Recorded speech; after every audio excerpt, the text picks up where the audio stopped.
係啦，冇乜想像咁。唔係都係答你自己嘅嘢啫。你中意 K-pop 嘅嘢就大家都知啦。咁但係韓國嘅文化裏面都仲有好多嘢啦。若然想像一下，你喺韓國去發展嘅話，最想係咩單位合作？同埋如果係去韓國嗰啲節目係入你有一個去嘅係咩節目咧？即係想像呢個韓國發展之路。我想去首先一定係要同太妍係啦，呢個估到你啦。我咁多年都係講呢一句。係啦，一定要啦。許願啦。係。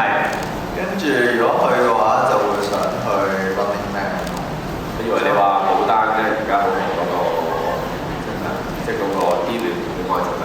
戀愛綜藝啊，戀愛綜藝而家馬上去玩遊戲，玩遊戲，玩遊戲，點解嘅？因為以前即係由細到大，如果個時間嘅 Running Man 係好勁好多，當然而家都係好勁啦。但係嗰個時候係啱啱紅起嘅時候，就好多好勁嘅人都去玩呢個遊戲，同埋嗰時係好新穎嘅一個綜藝遊戲嚟㗎嘛。咁所以其實係一路都覺得如果有機會，即係有時候我哋自己 Mirror 嘅綜藝，有時候有啲類似嘅 game 嘅時候，都覺得自己都好似玩咗 Running Man 嗰啲 game 嘅感覺。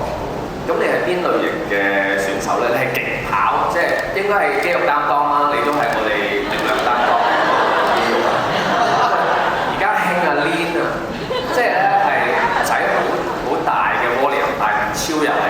我驚即係唔係呢種咯？唔係啊，我驚我係風一吹就冧嗰啲。風一吹，我以為你唱歌啲嗰隻 OK 嘅。咁你係邊一種咧？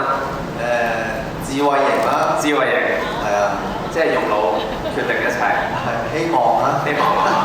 OK，大家期待係體力型嘅 Jeremy 多啲定係用智力型多啲？但係體力型可能着背心嗰啲喎。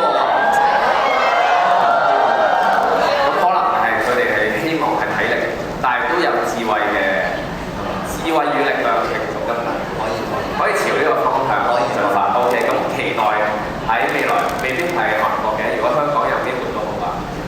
OK，希望你都可以做主持啦，嗰啲係咪？咁多謝，承你貴言。OK，唔該晒 Jeremy。呢個時候我哋再次邀請 Anson Lo